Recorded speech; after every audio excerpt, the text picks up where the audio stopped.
मनोज तिवारी जी लगातार प्रचार कर रहे हैं एमसीडी चुनाव में और अभी इस वक्त हम मोहन गार्डन से आपके साथ ये इंटरव्यू जो है साझा कर रहे हैं। विकासपुरी से मोहन गार्डन आए हैं। अब अगला जो स्टॉप है वो मॉडल टाउन का है। मनोज जी पहले तो बहुत बहुत स्वागत है आपका। हाँ सर, स्वागत आपका भी है। देखिए हम लोगों की गाड़ी कैसे चल रही है। हु विल बिलीव कि दिल्ली में ऐसी सड़कें होती हैं। आप अगर सामने की तरफ ये कैमरा दिखाएंगे तो ये देख करके पता चलेगा कि अरविंद केजरीवाल ने दिल्ली को दिया क्या है। आप देखिए भाई साहब, ये करीब 100 फीट की सड़क है और इसकी स्थिति ये है कि हम आप चलते समय बात करने की स्थिति में नहीं है। दिल्ली को इतनी बुरी अवस्था में पहुंचा दिया है अरविंद ने, आम आदमी पार्टी की सरकार ने, कि दिल्ली को वापस रास्ते पे लाने में कम से कम हमको 10 साल लगेगा। जी, बिल्कुल। हम देख पा रहे हैं लेफ्ट राइट पे काफी जो है वो गंदगी भी है। यहाँ से बलियान जी स्थानीय विधायक हैं, आम आदमी पार्टी के नेता हैं वो, और काफी यहाँ पे हम देख पा रहे हैं कि विकास हुआ ही नहीं है। लोग परेशान हैं। आपने काफी लोगों से बात की है। किसी मतलब गांव भी अब ऐसा नहीं रह गया है। अब हम इसको गांव भी नहीं बोलेंगे, गांव भी ऐसा नहीं है। गांव की सड़कें प्रधानमंत्री ग्राम सड़क योजना से जुड़ गई हैं। लेकिन अगर दिल्ली की ये पोजीशन है तो हमें निश्चित रूप से दिल्ली की जो जनता की आज सोच बनी है वो हमें सही लगती है, जिसके कारण आज इन लोगों के ऊपर उन्हीं के कार्यकर्ता अटैक कर रहे हैं। ये लोग लोगों के सामने निकल नहीं पा रहे हैं। विधायक तो बिल्कुल नहीं निकल रहे हैं। तो ऐसी स्थिति में दिल्ली डिसाइड करेगी और मेरा मानना है कि ये समय आ गया है जब दिल्ली के लोग ये सोचने लगे हैं कि गलती बड़ी हो गई। आम आदमी पार्टी भ्रष्टाचार, व्यभिचार और अत्याचार तीनों का सब मानक तोड़ चुकी है। 4 दिसंबर को चुनाव है, एमसीडी का चुनाव है। मुझे लगता है लोग 4 दिसंबर को भी कमल का बटन दबाएंगे और अगले 2 साल तक 2025 तक दबाएंगे, ताकि दिल्ली को सही मायने में दिल्ली बनाया जा सके। सर, मगर यहाँ गंदगी भी दिख रही है। इसका इल्जाम वो सीधा सीधा आपकी पार्टी पे डाल रहे हैं। अरविंद केजरीवाल कह रहे हैं कि दिल्ली को कूड़ा कूड़ा कर दिया है भारतीय जनता पार्टी ने और एमसीडी। गंदगी नहीं दिखेगी। आप देखिए, हम सही सड़क पे जाएंगे ना, आप ये देखिएगा, हम ये सब जो सड़कों की सफाई दिख रही है ना, ये कल तक नहीं थी। मैं मानता था। हमने डोर टू डोर कूड़ा उठाना शुरू कर दिया। तो जब घर से कूड़ा उठा लेंगे तो फिर हमको कूड़ा नुक्कड़ पे तो नहीं दिखेगा। अब हम डोर टू डोर लेके और सीधे उसको लेके जाते हैं लैंडफिल साइट्स पे। लैंडफिल साइट्स पे हम कई जगह बिजली बना रहे हैं कूड़े से, और कई जगह लैंडफिल साइट्स के मिट्टी को हम सेग्रीगेट कर रहे हैं कि जो ऐसी वस्तुएं हैं जो ठोस हो सकती हैं, जिसका हम सड़कों के अंदर लगा सकते हैं। वो सब करते हुए हम लोगों ने करीब 70 फीट उसको भी घटाया है, और हमारा टारगेट है कि नेक्स्ट 2.5 ईयर्स में हम लैंडफिल साइट्स को भी जीरो करके वहाँ कोई बड़ा पार्क बना देंगे, जैसे भारत वंदना पार्क बना है। तो हमारी सोच को, अब देखिए कहीं भी चलते रहते हैं ना, हम इस सड़कों पे पहले चलते थे, हमें कूड़े दिखते थे, लेकिन अब हम नहीं दिखने देंगे। अब देखो कोई बालू रखा है, कोई, वो सब की बात अलग है, लेकिन हम जो गंदगी रहती थी ना, उसको हम लोगों ने ऑलमोस्ट सही बता रहे हैं। हम देख पा रहे हैं आगे लेफ्ट राइट पे बिल्कुल साफ है। आप साफ मिलेगा, क्योंकि जब से एमसीडी एक हुई है ना, तब से ये फर्क पड़ा है। ऐसा नहीं कह रहा हूं कि एमसीडी के सरकार रहते ऐसा नहीं था, लेकिन जिन लोगों ने एमसीडी को टुकड़ों टुकड़ों में कर दिया, वो that was a very bad planning for Delhi. अपना झगड़ा और झगड़े में दिल्ली को झुलसा दिया। तो ऐसी स्थिति में अरविंद केजरीवाल जी ने इन 9 सालों में और भी बेड़ा गर्क कर दिया साहब। मगर फिर भी वो एक और मौका मांग रहे हैं। वो कह रहे हैं एमसीडी में भी मुझे एक मौका दीजिए। जैसे पंजाब में एक मौका कहते थे वो, वैसे भी हम देख रहे हैं गुजरात में तो एक मौका कह ही रहे हैं, मगर दिल्ली एमसीडी में भी मौका मांग रहे हैं। पंजाब में उनका एक मौका, उस समय लोगों को लगा कि नहीं, दिल्ली में लगता है ये कि केंद्र शासित प्रदेश होने से काम नहीं कर पाते, इसलिए ये एक सोलो स्टेट मांगते हैं। आज पंजाब में क्या हो रहा है?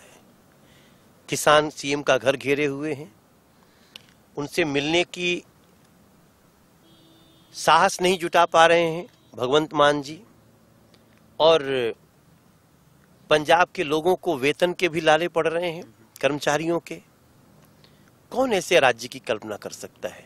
मैं गुजरात गया था तो मैं देख रहा हूं कि छोटे छोटे बच्चे पंजाब से लोग लेके आए हैं और वो कहते हैं आम आदमी पार्टी को मत, उसके तरफ मत सोचना। मैं सोचा ये कौन लोग? मैंने पूछा, हमारे नीलकांत बख्शी जी साथ थे, तो पता चला ये पंजाब के लोग हैं, इतने दुखी हो चुके हैं। अच्छा। कोई गवर्नेंस नाम की कोई चीज नहीं, सिर्फ इनको लूटना है, अपना पैसा बनाना है और इनको अपनी एक्सपेंशन में लगे हैं।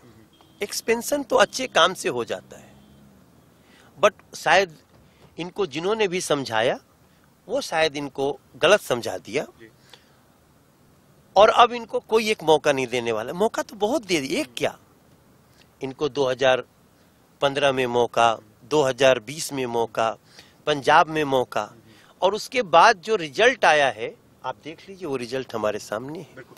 आपके ही अंदाज में मैं आपसे पूछूंगा, क्योंकि आप लगातार दिल्ली वासियों से मिल रहे हैं, तो इस बार दिल्ली में काबा एमसीडी में मनोज जी? दिल्ली में एमसीडी में एक एमसीडी आत्मनिर्भर हो गइल बा। जब से हम लोग दिल्ली में आयल बनी जा, दिल्ली में एमसीडी परतंत्र रहे। पार्षद सांसद से मांगता फंड, सांसद मेयर के बोलता, मेयर सीएम से मांगता। 15-15 दिन सीएम के सामने बैठल रह गिल लोग, और सीएम साहब घर में हल्दी जमा के बैठ गए। मतलब 4 कदम चल के उनसे पूछा भी नहीं कि आप क्यों बैठे हैं। तो हम लोगों ने प्रधानमंत्री से प्रार्थना किया, गृह मंत्री जी ने पूरी एमसीडी को फिर से एक कर दिया।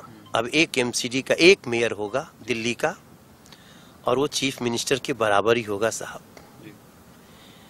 अब हमको चीफ मिनिस्टर के आगे न तो उनके नाक रगड़नी होगी मेयर्स को, क्योंकि अब आत्मनिर्भर हो गई है। तो एमसीडी आत्मनिर्भर हो गई भाई, छोटा सा न्यूज नहीं है। इसके पीछे हम बहुत सारी चीजें बता सकते हैं, जिससे अब पता चलेगा लोगों को कि जब बिना फंड के भी हम स्वीपिंग मशीन खरीद के उससे सफाई कराने लगे, लेकिन स्वीपिंग मशीन तो उस सड़क पे जाएगी ना जो सड़क अच्छी हो। इस पर तो स्वीपिंग मशीन नहीं आएगी। तो दिल्ली को कंफ्यूज कर दिया अरविंद केजरीवाल जी और कुछ ऐसी शक्तियां जो नहीं चाहती थी कि दिल्ली में कौन काम किसके जिम्मे का है वो पता चले। आपके ये अंदाज में एक गाना भी हो जाए। अभी मैं सुन रहा था इस सभा में आपने एक नया गीत जो है वो प्रस्तुत किया लोगों के सामने, लोगों को बड़ा पसंद आया 4 दिसंबर पे और दिल्ली पे। नहीं, मैंने एक थीम सॉन्ग हम लोगों ने पार्टी ने बनवाया है, उसको मैंने गाया है कि बीजेपी का मतलब सेवा है, सेवक हमको बनाए रखना, खोखले प्रचार हम करते नहीं, चरणों में हमको बसाए रखना, 4 दिसंबर को उठ के कमल का बटन दबाए रखना। हम तो आशावादी लोग हैं। और देखिए, मैं तो एक आर्टिस्ट भी हूं भाई साहब।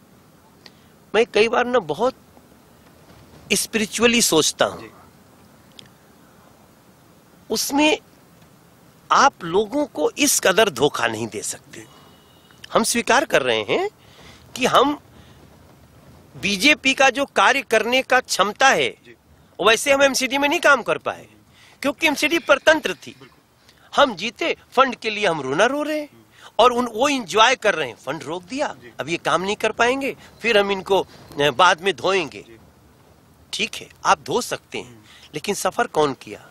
पब्लिक, उसी ने जिसने आपको चुना था। तो अगर उस पब्लिक को आप बहुत भाए होते तो 2015 में आपको 70 में 67 सीट देने के बाद पुनः बीजेपी को 181 272 में नहीं देता। 272 में आम आदमी पार्टी को 67 पार्षद नहीं मिले साहब। इसका मतलब दिल्ली के मिजाज को अरविंद केजरीवाल आप नहीं समझ पाए। दिल्ली को आपने निगेटिविटी दिखाई कि ये गलत है, ये गलत है, ये गलत है, ये गलत है। ओके, गलत था, ठीक कर दिया क्या? आज वो बदल गई क्या? तो निगेटिविटी दिखा देना अलग बात है, और झुग्गी वासियों को सही मायने में आलीशान फ्लैट दे देना ये एक अलग सफलता है। अनऑथराइज कॉलोनी को हमने ऑथराइज कर दिया, लेकिन वहां का डेवलपमेंट करना तो डूसिप का काम था। They did not work. इसलिए कल हम लोगों को एक नई बात लेके आनी पड़ी हरदीप पुरी जी द्वारा। मैं दर्शकों को बताना चाहता हूं, जो कल हरदीप पुरी जी के साथ हम लोगों ने प्रेस कॉन्फ्रेंस की है, वो बहुत बड़ा उपहार है दिल्ली के लोगों के लिए।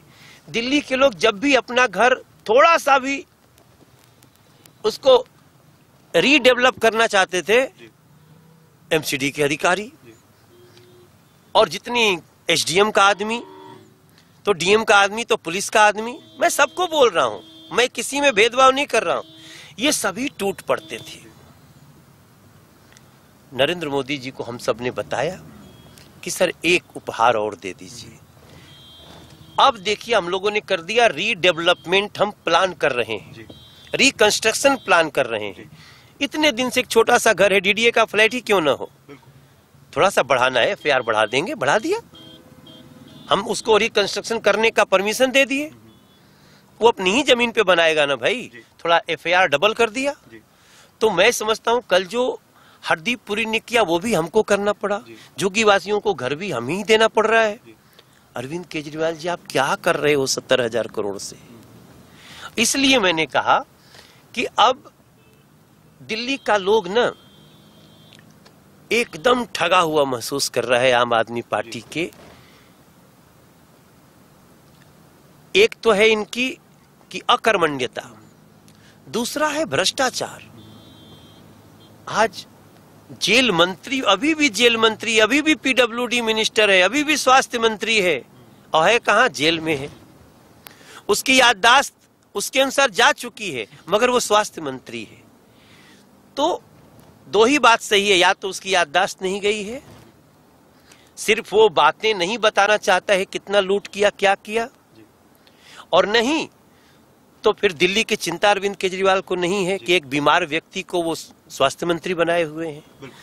तो दिल्ली के लोग अभी जैसा जितना मैं घूमता हूं ना, अभी मेरा 9 हो चुका है मीटिंग, अभी 6 और है, लोगों में बहुत गुस्सा है भाई, बहुत गुस्सा है। इसलिए मैंने एक दिन कह दिया था, बवाल हो गया उस पे, मैंने कहा इस समय अरविंद की सुरक्षा बढ़ाई जाए। अब उनको लगा कि मैं ये कह रहा हूं, खतरा मैं देख रहा हूं। आपका कार्यकर्ता सुसाइड कर रहा है, जो सुसाइड कर सकता है वो अटैक भी कर सकता था।